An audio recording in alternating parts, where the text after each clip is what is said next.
Hello friends, and hope that you are doing well, and thanks for tuning back to Visa Pathfinders channel. My name is Peter Olubayo. If you are new here, don't forget to click the subscribe button and let's be part of your success story. Apparently, the UK is boiling on cracking down net migration to the UK. In today's video, we want to explain the recent 5-point plan to cut UK immigration and ensure that you have all the information that you need, especially if you are thinking of coming to the UK. In addition to the stoppage of master's students being able to bring their family members, which are mainly their spouses and dependent children, which the UK government announced some months ago. So just yesterday, the 4th of December 2023, the Home Secretary, James Cleverly, announced a 5-point plan to further reduce the number of people coming to the UK by at least 300,000 compared to last year. I don't know if it might interest you to know that these measures will come into effect by spring, which is usually March, the third month of the year. So here are the new immigration policy. Starting with the skilled worker visa. The salary threshold for applying for a skilled worker visa in the UK will rise from 26,200 to 38,700. What this means is that for you to qualify to apply for a skilled worker visa in the UK, you must secure a job that offers you at least a whopping 38,700 per annum salary before you can proceed to apply. Otherwise, your visa application will be rejected. Please note that there is an exemption to this. Basically, health and care workers, that is nurses, doctors, carers, senior carers, and etc., will still be able to earn less than these before they apply for this route. I hope that this is clear. Secondly, overseas care workers, even though they would be allowed to come in on a lesser salary, will not be able to bring family dependents in order to end the abuse of the health and care visa. And also, care firms that want to sponsor people for visa applications will need to be regulated by the Care Quality Commission (CQC) in England. We need to be clear that this does not include doctors and nurses. This rule only affects carers to the best of our knowledge. The term overseas care workers is used to describe the job code 6145 on the shortage occupation list, which include care assistants, support workers, home carers, and etc. So we can confirm that doctors and nurses will still be able to bring in their dependents. Thirdly, the government wants to scrap the shortage occupation list by reforming the way people working in short-staffed sectors can apply to come to the UK. This will include axing the 20% discount applied to the minimum salary for people looking for visa for shortage occupations. Also, the type of jobs on the list will be reviewed and reduced. For more information, please refer to our video where we explain that the UK shortage occupation list might be scrapped very soon.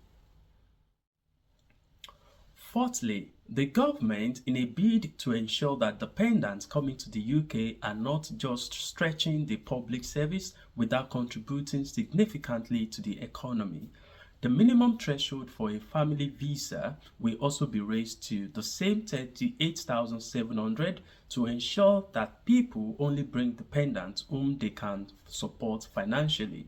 So currently, it stands at 18,600 since 2012.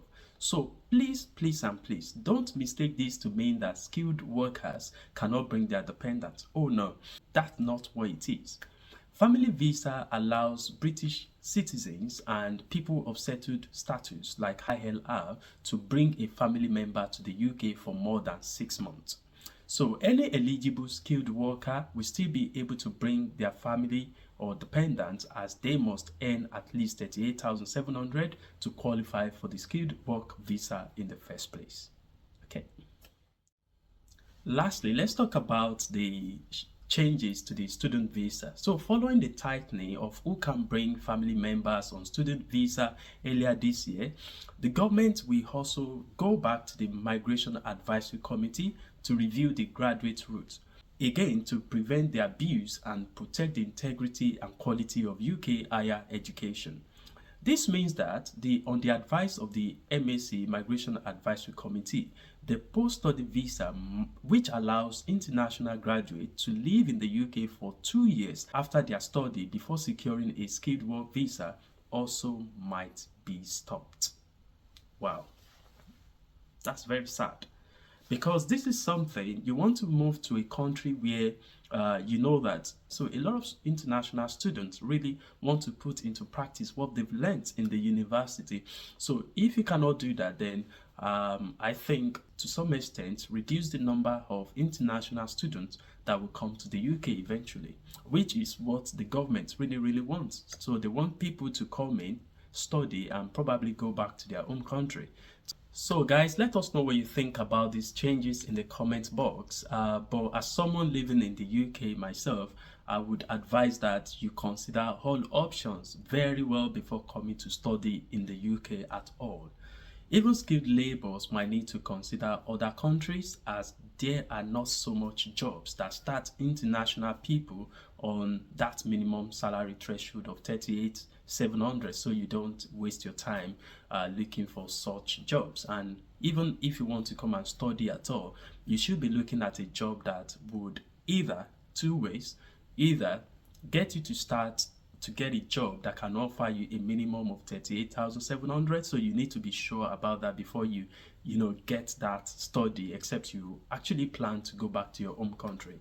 Secondly, you might want to go for courses that there are courses in the UK. I don't know so much of them. One of them is nursing, that even before you finish your program, you get employment. So you might want to consider such option. Okay, so on this note, I hope that you understand what the 5-point plan for now is, and you want to stay tuned to this channel as well. Subscribe, click the notification button, but please don't forget that at Visa Pathfinders, it is our pleasure to be part of your success story. And if you need anything, we are not immigration advisor. People helped us as well to get to this point in our life.